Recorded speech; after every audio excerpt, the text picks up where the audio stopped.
Good evening, everyone. This is Dolores Cannon with the Metaphysical Hour. We're live tonight. This is February the 3rd, 2012.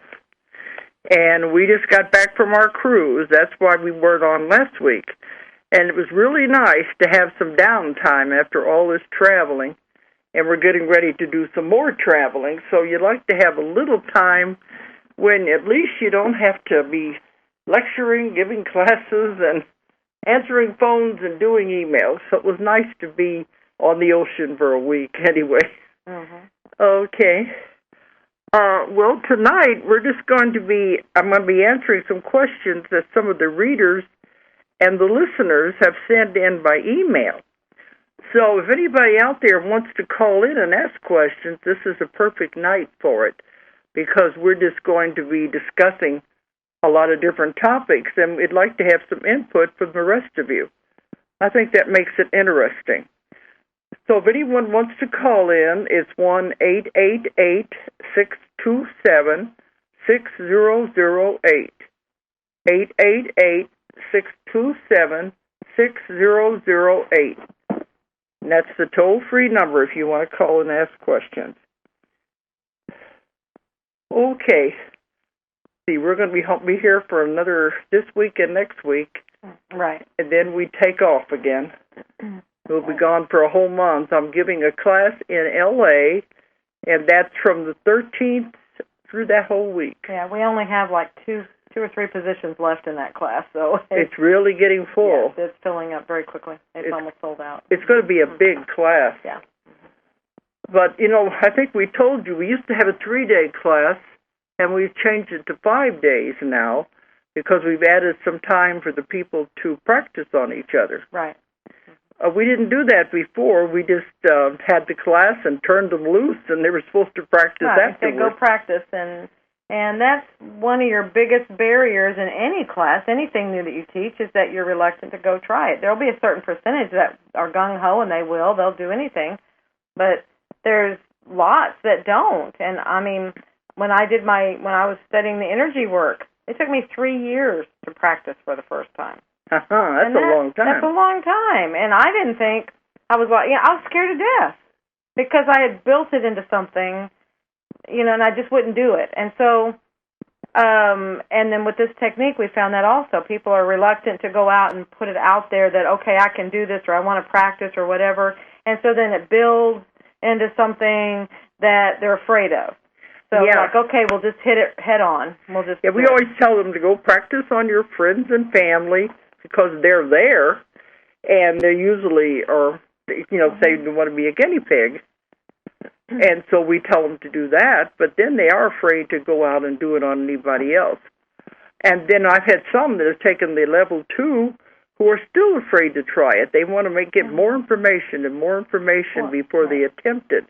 And you're not going to learn until you go and practice. Yeah, you just have to practice, and you just have to go ahead and get through that, and that's where we'll just address that right off the bat, and then that's why we're doing that. I think one of the last classes we gave in Australia, that last night, after we gave the demo, and then the next morning I was going to give the demo, but the last night of it, some of them did go back to the hotel rooms and practice, and the next morning they were telling what they had found. So some of them do it. Right, a certain percentage do, and that's fantastic, and that's what you want, but we want everybody to experience that. So that's why we've added 2 more days to the class so that they can have a day to practice on. We're going to have them pair off. We're going to have them break off into 3s, and then that way, then they'll always have someone's being the observer. So you'll have the hypnotist, I don't know what you call it, the client, the victim. the client, the hypnotist, and an observer. And so that way everybody gets to have those roles, and they can see it from all the different angles. So they're going to have to pair off with each other, figure out who they're going to work with during the first part of the class. Right. And then the last day, we'll have feedback on what they have found. Well, that's part where it'll be that's the part we still have to fine tune exactly how we're going to do that. But yes, it'll be either the last day or the end of both days or something. So. But the LA class is the first one that we're going to go with the 5 days. Right. So this is our guinea pig 5-day class. It may be a little rough till we get all the raw edges worked off of it, but I think it'll work. Oh, it will. It will. Just, And this class now includes the certificate. Yes. Do you want to tell them about that? Well, we now have a professional certification so that you are certified to be a practitioner and you're backed by the Vocational Institute of Florida that you are officially an instructor for now. Yeah. And so that way you don't have to go out. We just had a lot of people kept saying, well, I need to be certified. I need to be certified. And some people that they're hung up on that. You don't need to be in this, but we've gotten this backing so that people will feel that if they need it. And so everybody, the course now includes that for everyone. So it's just, you're going to be back no matter where you are in the world. And this school in Florida has been there for, 35 years, you said? It's in the 80s, I think it was. It's natural, on natural alternative medicine. Natural medicine. Right. So now we're a part of that, and so we can give certification and continuing it. We've always given continuing education hours, but it's just getting bigger now. Right.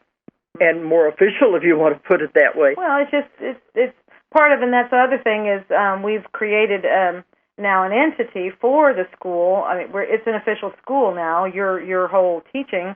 It's the Quantum Healing Hypnosis Therapy Academy, or the Quantum Healing Academy. It's an official school, and that's all of this. Yes, it's becoming more professional. Whatever. It's it's just grown into this. It's taken on a life of its own.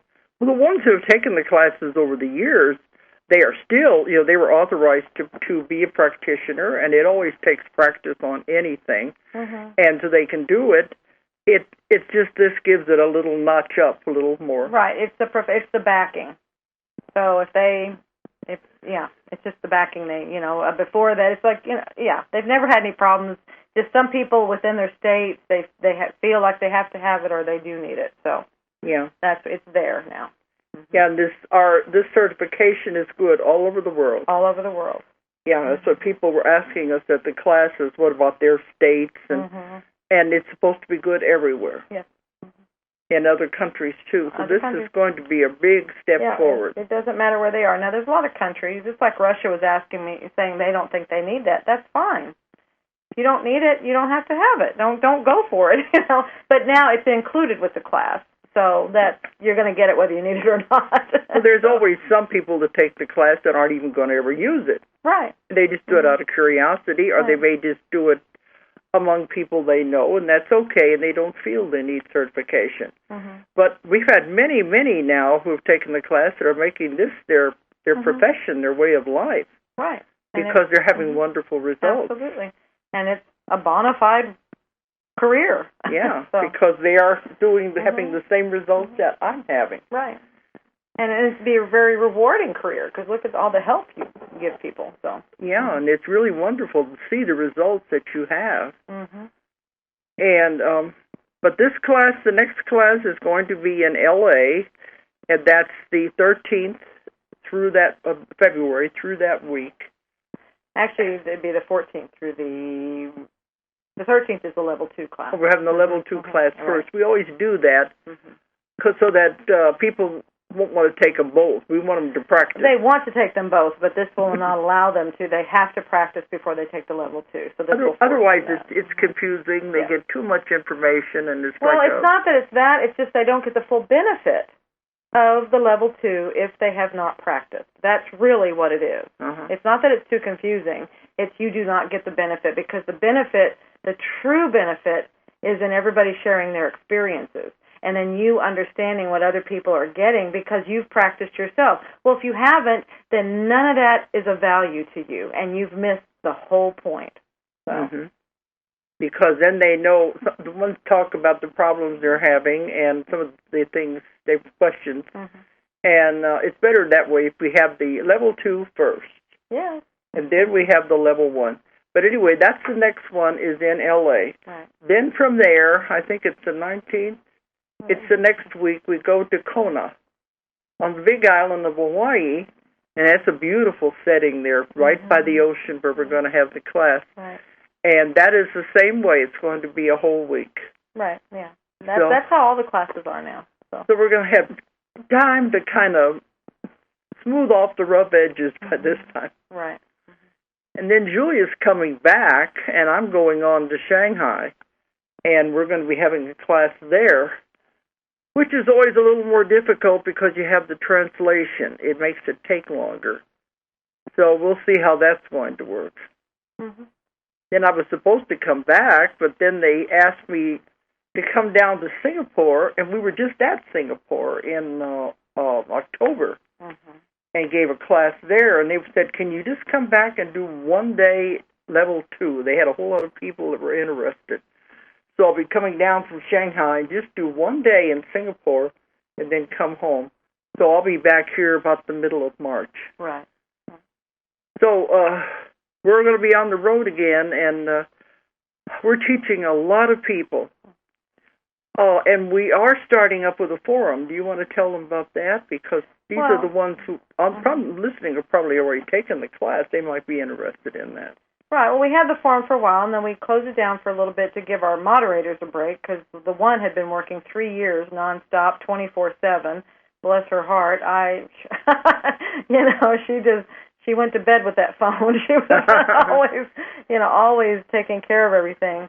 But the forum is so the students could have interaction. We don't leave them out there. It was a support group. It was for everybody to help them. Yeah, we don't leave them out there to dry. If they have questions, they could contact the group and ask questions and get help. But now we've refined it and taken it to another level. Absolutely, it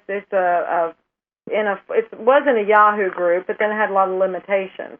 Now it's in a vanilla forum group. Anybody who knows forums would understand this. I just know it's a different structure, and it allows so much more to be done with the group.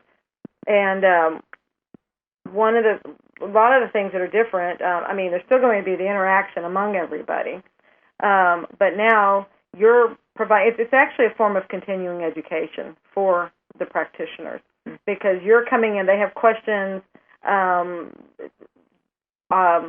of things that don't come up all the time.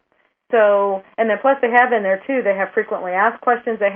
We're all structured in a way where it's very easy to get the information. But now you're coming in every 2 weeks answering questions that they've submitted that really need, addressing. And so it's really wonderful that you're in there so frequently. So.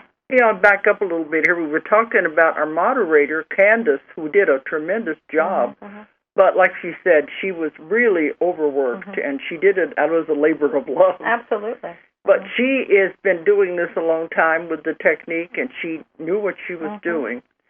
So in order to help her, we now have other moderators all over the world who are going to be, I guess, taking care of those parts of those countries. No, they don't take care of that part of the country. It's on the internet. Okay. They take care of everybody. They were focusing on their area. No.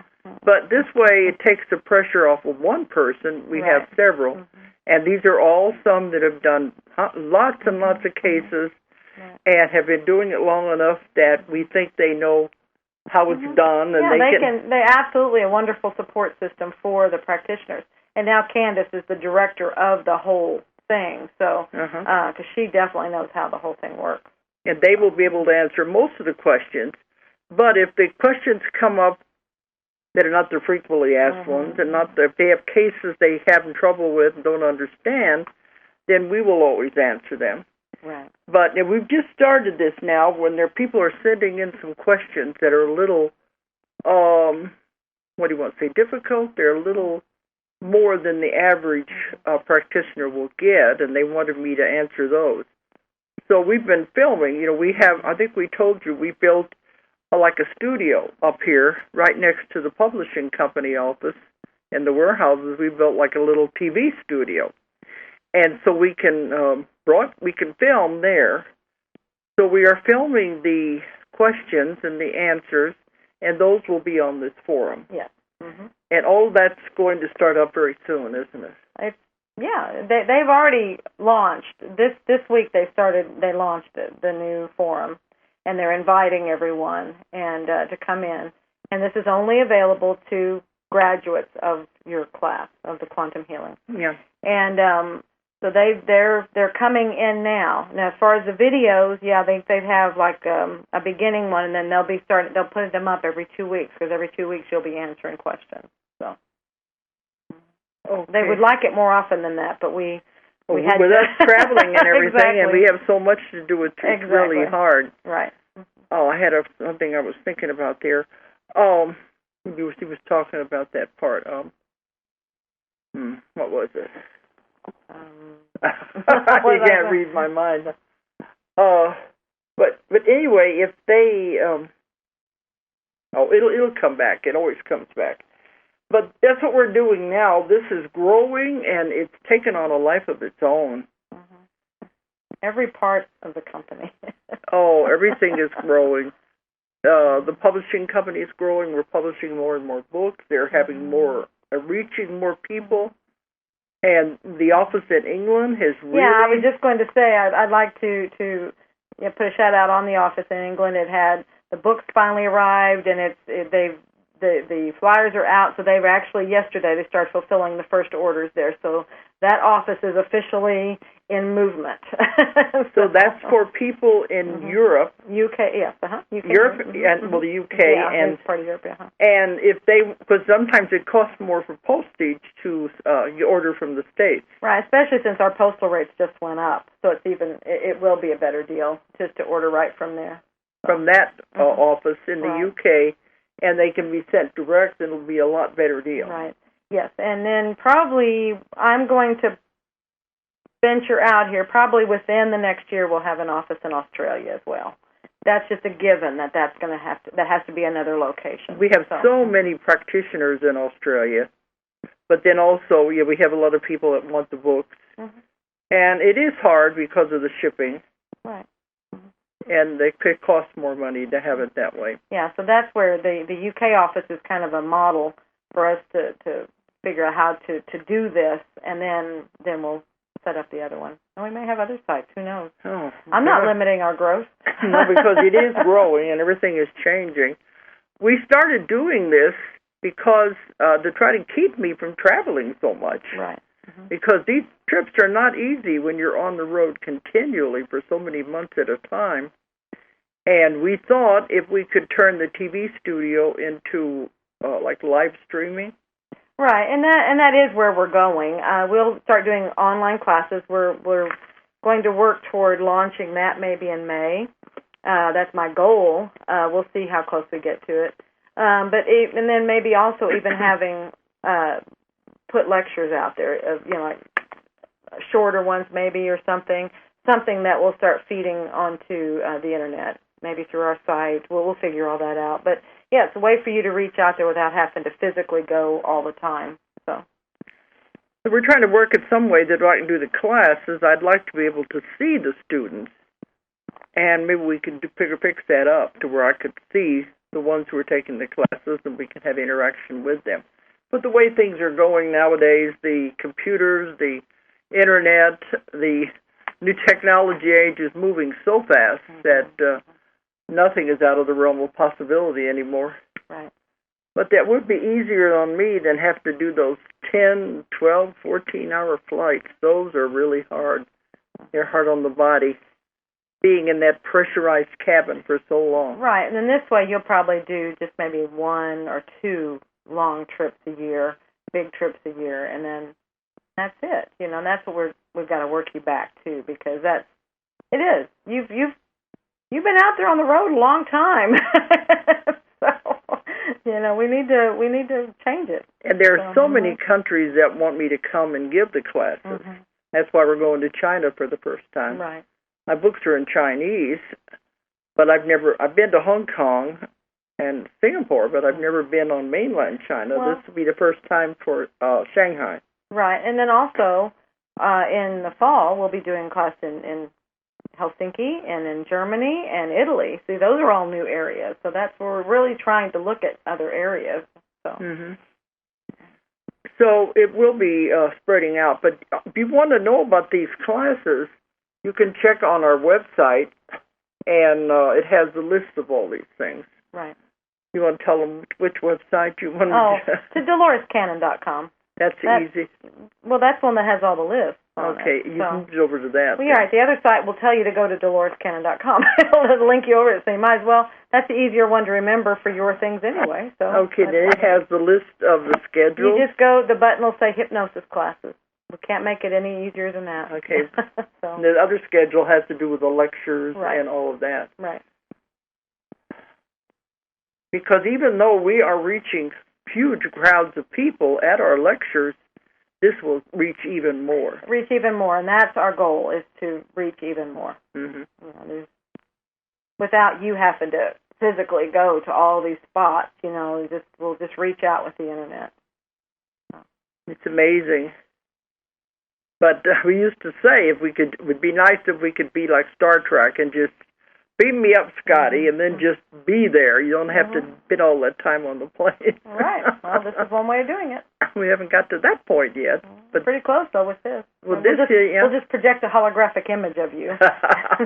They've done that on somehow they've done that on some shows. I've seen it. It's a picture. It's not the live person somewhere doing it, I don't think. But, so, who knows? We can do something. Yeah, we have every time we need somebody to help with this, they just suddenly appear. Mm-hmm. The right person, has the knowledge and the expertise, they just suddenly appear, and they're there to help advance this. That's right. That's how it's always been. Yeah, so we don't worry about it because we know it'll always be taken care of. Right. Okay, so this is what our goal is, that everything really is changing and growing, and it's amazing. It's hard for me to keep up with it. Of course, I'm busy writing books, too. Exactly, and that's what we want you doing. And the rest of you are taking care of the technical parts of all of this. Mm-hmm. Because it was me, only part of the computer I know is the email and how to write on. I don't know these other parts. So it's better to have somebody else running that division. That's why you have a staff. And the staff is even growing. Yes, it is. As the needs grow, the staff grows. So. But anyway, that's where things are right now. We are growing and we're having these classes. But like she said, the one in L.A. is just about full. So if anybody wants in that, they better jump now. Yeah. Or they have to go to Hawaii. Right, or wait till Arkansas, which will be in July, I think you said. July, yeah. Yeah. Because we'll be having our conference, our 7th conference. Right, and it'll be right after that. I promise everybody this weekend I will have all the information on the website about the conference. I've just been running ragged, and I haven't gotten it up yet. We do have our dates. It's July 13th to the 15th. So it's the second weekend in July. So at least you know that much. It was moved from June. Right. The venue did not have an opening in June, so we moved it to July. And that actually worked out better for a lot of people. So hopefully it works for everybody out there. So. And then you decided to have the class immediately after it. Right. For those who maybe wanted to do both. Exactly. Come to the conference and then just stay another week and take a class. Right. Instead of making 2 trips. Right. But our keynote speaker for the conference is going to be Arun Gandhi. And he is one of our authors, but he is the grandson of Mahatma Gandhi. Great-grandson? Grandson or grandson? Yeah, grandson. I don't know why I was thinking great. It's grandson of Mahatma Gandhi. And our very first conference we did, when we started all of this, the conference, we had him. Right. We had about 50 people or so, and now... No, we had 100. We had 100. Our first conference, we had 100. And it just keeps growing and growing. We have bigger crowds than that every year. But he's going to be the keynote this year. And he's the only one of Gandhi's family who has carried on his work. And he has the Gandhi Foundation for Nonviolence, and he travels as much as I do all over the world speaking to, especially to young people. He's trying to get the message of nonviolence out. He speaks at high schools and colleges. He's a wonderful person. Mm-hmm. Yes, so he's our keynote this year, and we're going to also have many other speakers. Yes. It's a 3-day conference. Right. Most of them are our own authors. Right. And as we get closer, I'll be having them as guests on the show. We'll be interviewing each one, and you'll find out about all of them. So I don't know there's any downtime here at all. There isn't. But if some of you can't get in the LA class, you may want to come to Arkansas. That's in the middle of the United States, so it's easier to come from either direction. Right. And that's going to be right after the conference, the middle of July. Right. Okay. All right, then I guess, but anybody out there wants to call in, come on and do it. I've got some questions that have come in over the Internet, the email, and these questions, I've been collecting them. They come from all over the world. That's amazing. Some of them listen to the show, and other ones are just on the Internet, following with YouTube, and all the other shows I've done on there, and some of them have just read all the books. And some of them are just starting out. They're just getting into this, and it's kind of blowing some of their minds. So, I wanted to give you a little thing. I talked to a man this morning. He called ordering a book, and he talked about he was ordering 3 waves. He said he already had Convoluted 4. He just said he'd already read it like 3 or 4 times. Mm-hmm. So every book he reads many times. There's a lot of information. Amazing thing is every time I read it, there's new things. And I said, yes, that's how they're done that way, and that's how they have said they're designed in a way to give you layers of information. And so, but he was. I said, well, we need feedback. How is it? And he goes, oh, it's a fantastic book. They're all saying that, because I didn't know, because I told you I was on a deadline to do it, and doing it while I was on the road traveling, and I was a little worried about it. Right. But everybody thinks it's as good as the others, and maybe even better. But that's what one of the problems is always when you're trying to keep it going. But well, you just write your truth. That's all I write what I get. That's right. But there again, I lost another thought. You were starting to talk about questions, and I interrupted you. Okay, yeah, but it is interesting when they call in and tell us. I know what it was. He's talking about there's things in the books you find. Right. I was at one conference about a year or so ago. I think it was Convoluted 2 or 3 was out. Was the only one that was out at that time. And these people who were putting on the conference came up to me the next morning, and they were talking to me, and they said they like to read to each other in bed before they go to sleep. And they were reading, was one of the Convoluted books, and it was on the last chapter at the very end, and he was talking about some things I had said in there. And what he was telling about, I was thinking, I don't remember writing that. And I said, are you sure that was in the book? Of course, there's so much I don't remember it anyway. But he said the funny thing was they were reading it and they were discussing it. This is an interesting concept. Then they put the book down and went to bed, went to sleep. The next morning they got up and looked at the book again. That part wasn't even in the book. So it's like they are playing with things, and they insert information for whoever needs it, I guess. Well, didn't they tell you? They said. What did they tell you? They told you about how the books are written. Yeah, you know who, those out there who follow the show, you know who they are. They said there are many different levels of energy, and there's a lot of things between the lines that I don't even know is there. Right. That one person will read one thing one way, another person will read it another way, but there's more information between the lines and in among it than I even know. So that would explain why some people read it again and again and get something different each time or more. But it's interesting when it disappears. Right. Well, it could have been, that was another dimension. Yeah. Just there for them, and then it just evaporated again. Maybe somebody else will pick it up. But, no, the books are amazing. That's what they said. There's a different kind of energy in them.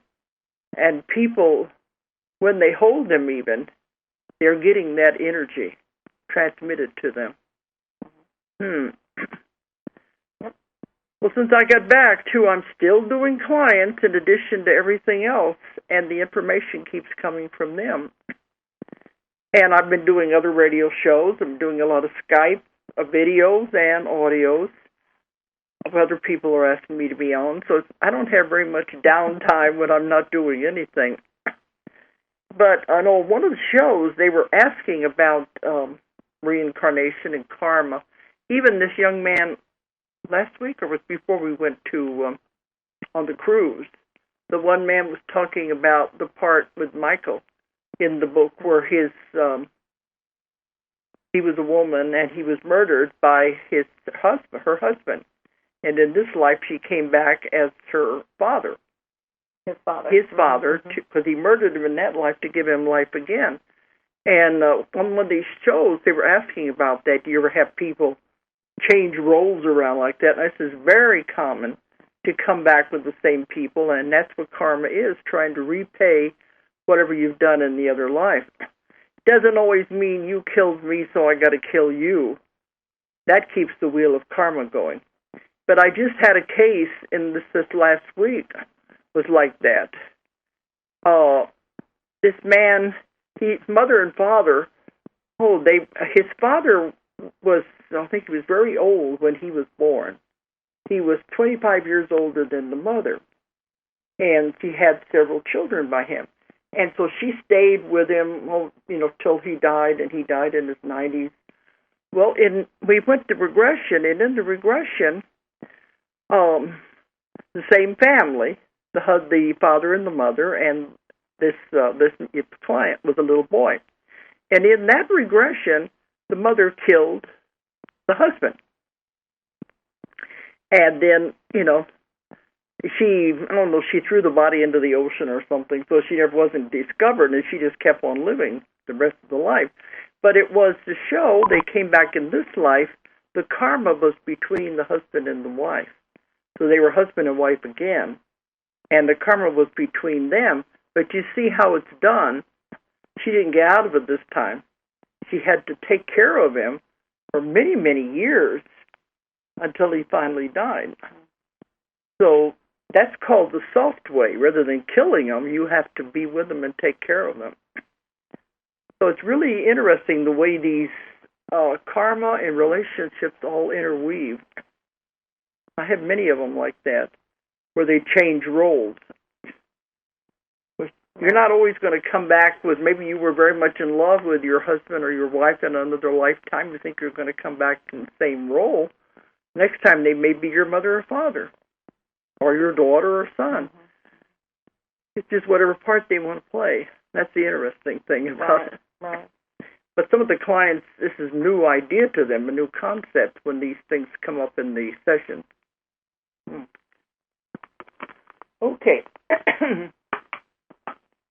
This one question I got came from Australia, and she says she's new to all of this, and I can believe it because the question to me is rather basic.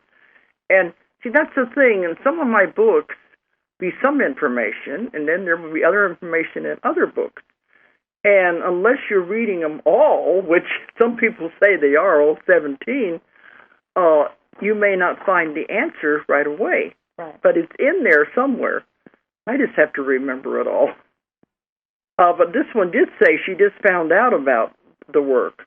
So the question is rather basic, but I figure it might be good to ask it anyway. She was talking about the creators and all of this. So I think that was when she heard one of my shows or something. I don't remember how she found me. But she says, why do we accept this challenge to learn through physicality, to go through pain and suffering coupled with happiness? There has to be an end result.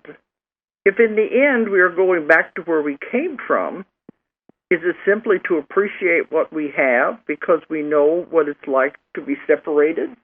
What's the ultimate goal of this game? Why do we have to challenge, have the challenge of the pain and suffering and everything? Well, remember, you chose it. Right. And that, to me, is a basic question, because when you're on the other side and you're making your plan, come back, and you're making your contracts with the other people, you choose these things to pay back from or whatever. Pay back or just plain experience. Sometimes just to see what it was like. because he said everything is what you learn from it. Right. And maybe you'd never had a life where you were really had pain or suffering, and they said, well, now it's time to see what it's like. And if I recall, I don't remember which book it's in, you asked that question. You said, you have all this information available to you on the spirit side. Yeah. So why come here if you have it all? And didn't they say you learn so much faster because of the emotions? That's what I was going to get to, because they said they go to schools over there, too, and they learn a lot of information. All knowledge that ever was and ever will be is over there, especially in the libraries and the schools. So I said, well, if you can learn so much there, why do you have to come to Earth?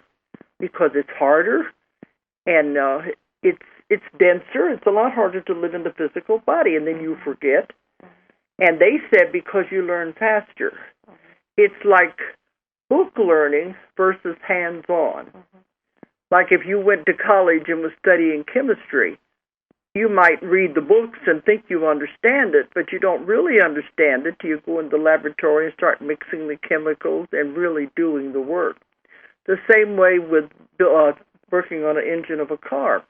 You can read the book on how the engine is put together and how it works, but until you go and actually tear it apart and put it back together again, you don't really understand it. So that is the main thing of coming into the body, is you have to experience this. And over there, when they're making their plan and making their contracts, they'll say, oh, I can do that. Love, hate, envy, jealousy, that's not too bad. I understand it. I can do it. No big deal. Yeah, until you get here and you're actually experiencing it, you're feeling it, then it's not objective anymore. That's the difference between the book learning and the hands-on. You are really feeling those emotions, and you're going through the pain and the lessons that you have to go through. But I always tell people, everybody has something bad in their life that happens, but that's life. And I always ask them, did you learn anything from it? If you learned even one thing, that was the reason for having the experience. So that's what she's talking about. Why do we have to do it? It's because when we left the source, when we left God, we were sent out to learn everything. He said, go, my children, have all the experiences, learn all the lessons you can, and then bring them back. So everything, we have to experience everything. That's why they said there's no bad and there is no good. It's all lessons and experiences. Everything is energy. And people ask about negative things. It's all energy, and it's all in the way the energy is used. How the person chooses to use it, if they choose to use it in a negative way. But that doesn't mean that, God is total love. Use it or see it. For two people may have the exact same experience, and one will see it as a negative experience, and the other will see it as a positive experience. Or a progressive. Right. So it's in how you react, it's how you look at the whole thing, how you embody it. It's not necessarily just how it's used, it's how you utilize it, maybe. So. Yeah, because it's never easy, because we do have bad things that happen in our life, and we can't understand why. We say, why did God allow this to happen? God has nothing to do with it. It's all you, baby. So, you're the one who experienced all of it. You're the orchestrator. Uh-huh. You experienced the whole thing. You set it up to learn from, and when you're over there making your plan, they show you all these different possibilities you can do in your next life. And you're looking at them, and you make the decision which one you want to do, which one you're ready to learn, which stage of the game you're going to be at, and you're the one that chooses it. In one regression, I think it's in Convoluted 4, they said, showing her all these possibilities. I don't want to be the Eskimo this time. I don't think I want to go to war. But then they said, what difference does it make? I'm going to have to do them all anyway. It's just in what order am I going to have to do it in? So everything, if you start looking at things in that way, everybody's life is something they're learning. And you can never know what another person's plan is. You don't know what it is they're trying to learn. You don't know what their other lives have been. You don't know what all that is about because they don't know themselves. That's why you have to let them... Not on the conscious level. We're talking conscious level. The conscious level is the stupidest... How we say the conscious mind is the stupidest part of the human being. Well, to go along with that, this letter, I got an email from Thailand. So they emailed me from everywhere. And this one, I think we're going to have enough time to go through this one. It'll be a little long. And this is in convoluted form. Last week, the last show, I talked about the concept of AIDS and HIV and how that was intended to teach judgment. Right. And they never even thought of that. Consciousness starting judgment. And we never even thought of that. But then we have another concept that's in convoluted form that I'd never heard of. Each one of the convoluted series always comes up with another mind vendor, several of them, that they decide to throw out to me. Here's another one for you to think about. This one that was put out to us in convoluted form deals with the backdrop people. Now, that's a name I'd never heard anywhere else, the backdrop people. And when I asked him to explain it, I'm still not sure if I've got it all right. I think there's much more to this that I'm going to have to learn. You might have to help with this, is try to make it as simple as possible. You know, we are in a play, you're in a movie, you're in a play, that's all life is. Right. You're just playing the part. Right. And you have all the ones... We selected the part. Mm-hmm. Yeah, and all the people that are with you are the ones who are playing their parts, and you've made the contract. They're all playing their roles.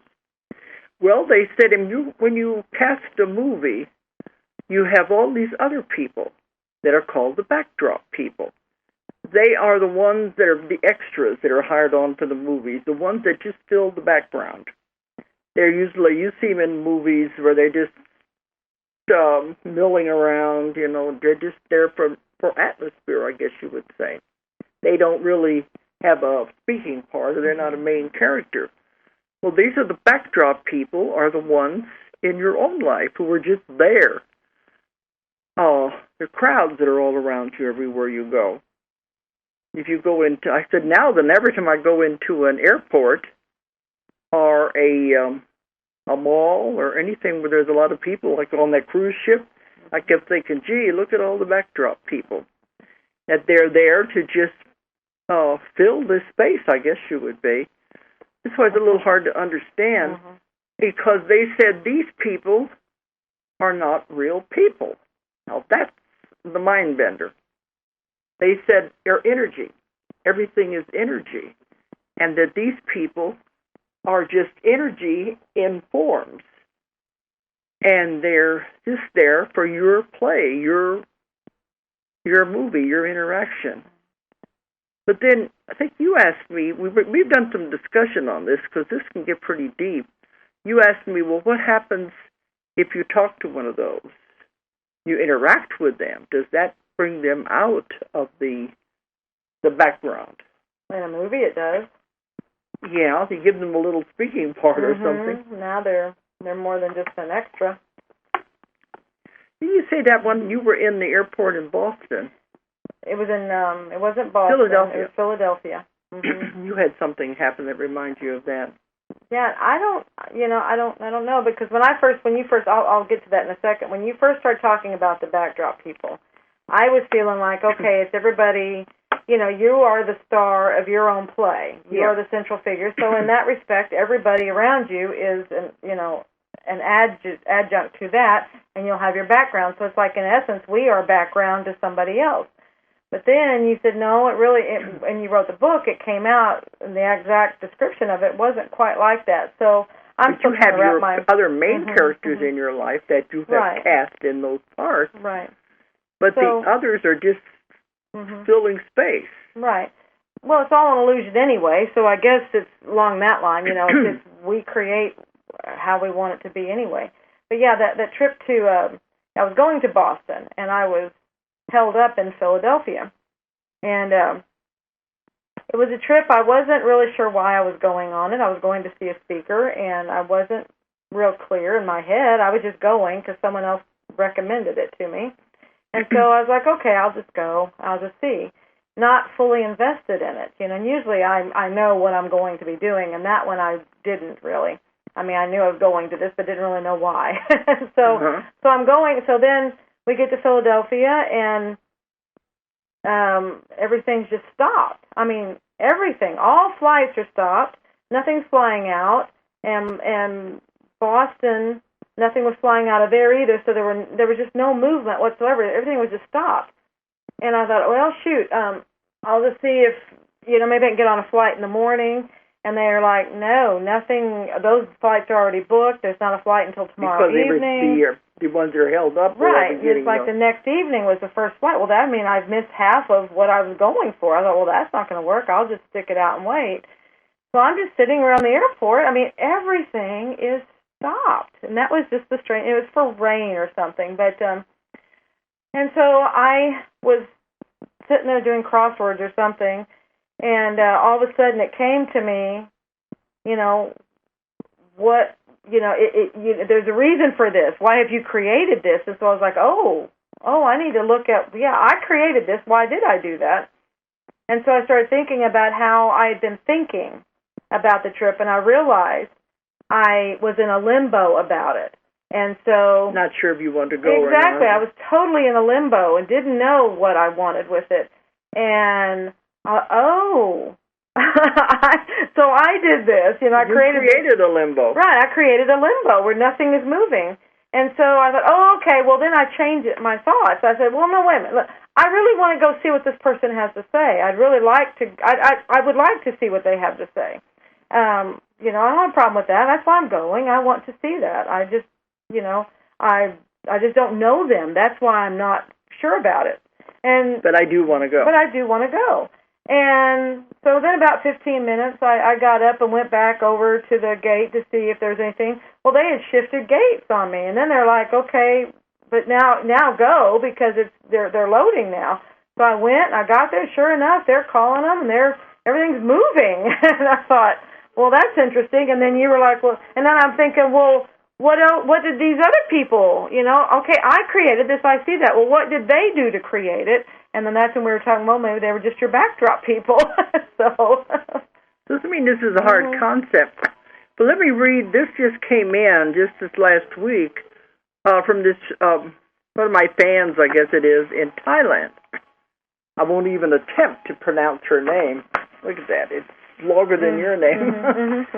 But she says, I must have mentioned this on another show or maybe one of the things on the YouTube about the backdrop people.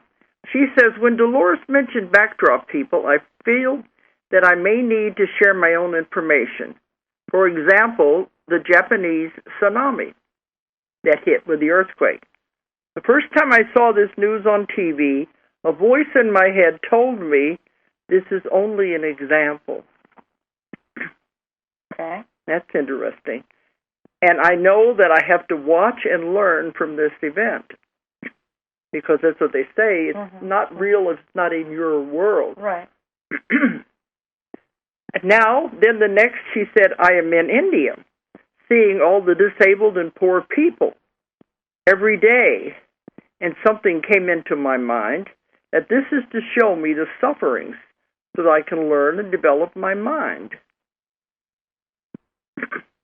So with all of these thoughts back and forth with the situation in Japan, not just tsunami, but nuclear bombs, rapid technology development, how compassionate the Japanese were at the time of crisis, how disciplined they were, something tells me to question, is Japan here on this earth as a guidance, as an example of how people should follow?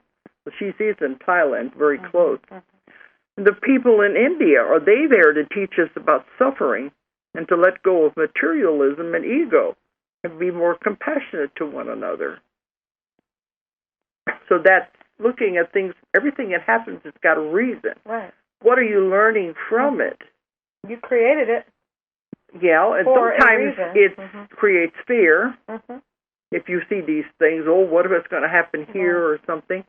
Or, like she said, you may feel compassion, or look at it and say, what is that trying to tell me? What is that teaching me? Yeah. Because she says here, anyway, I felt I had to write to Dolores. Perhaps this is the answer to this new concept of backdrop people. I haven't heard them named that yet, but to me, they are there for us to learn from and to help us ascend. Well, and that you did say that in the book, that they were there to help ascend. That's part of why they have some of their energy. How did you word it? They might be angry because they are not part of that, but they are there to help us. Whoever is in that role to ascend, they're there to help. So, but everything is energy anyway. Absolutely. And it all depends on how you use it, and that's why I think why I get nervous about this concept is, to me, it's another place for people. It'd be so easy for people to get into a judgment thing. Oh, you're a backdrop person. I mean, people do that. Oh, you're not going, but I am. Oh, da-da-da. It's like, again, on this level and this consciousness, we have no idea. We do not know. We cannot tell. We cannot see. So judgment out the window. Forget it. You are not in a position to know anything. The higher you does. But this one here, nothing. So you live your life to the fullest with love and gratitude and everything, as if, whatever, because we don't know who's who and what their plan is or anything. And you don't know why that person why these situations have been put in your path. It's to learn from. Right, you can get an idea, but you don't know fully. No, not until you're on the other side. Exactly. Then you look back and say, oh, that's why that happened. Right. Mm-hmm. But that's why I think this is a new concept that's been dropped on me, and I did as best I could to explain it in the book, but I know there's going to be more coming, and this letter is a good example. Right. But, of course, the book was written. I couldn't put it in there. I kind of leave it open for people to make their own idea. Well, I mean, here you have aids being created to raise the level of consciousness through judgment, So why not? We have things like that are done on a mass level to raise our consciousness. So. And that's really probably ultimately what we have to look at. Things are happening on a big scale. They're trying to hit a mass number of people to raise their consciousness. That's why even when we look at things like war, they're terrible, what people are doing to each other, but what are you getting from that? Right. The one thing you don't want to get into fear. That was my last session I just had. They came through and they said, this planet is so full of fear. It's a fear-based planet, and you have to get away from that. Right. But just because something is different and unusual, you don't want to go to the fear. This is where we're starting to look at things from a different perspective, to see what it's trying to teach us. Because I was alive during World War II, and it was a horrible situation. And a lot of terrible things were done. We were trying to learn not to have any war again. But, we have never had anyone as bad as that one was, but at least we've learned something, learned some tolerance from it. And everything that happens like that is trying to teach us something. And I think we're getting, and I hope we're moving on. Well, you can tell we're moving in a positive direction. And the majority, our consciousness is in a totally different place than it was even 10 years ago, 20 definitely. years ago, 30. You keep going back like that, you see how much we've grown. And we're not the same people at all. No. So. That's what they told me in the session. They said everything is moving so fast. Everything is changing. The energies and the frequencies are changing so fast. There's no room for judgment anymore. No, it has to go out. In fact, they said judgment will hold you here. That will bring you in so fast. It's like it will stop your growth. Bam, just stop like you that. from ascending. Fear is another one. Yeah. Karma. But judgment is a form of fear. See, those are it is, fear-based. You're afraid of other people because they're different. Right. we travel so much, it's like, I said, if more people traveled, there wouldn't be war. There wouldn't be the violence. We'd see we're all just alike. Right. We all want the same things. People want to have a family. They want to raise it. They want to have a good job to bring in money. They're living a life. They don't want war. They don't want all this destruction stuff. So I tell people to just look at things and ask a lot of questions and try to understand it and see where everything is coming from. The love is the strongest emotion there is, and we've been told it's the only thing that's real. That's right. We got to see beyond this illusion.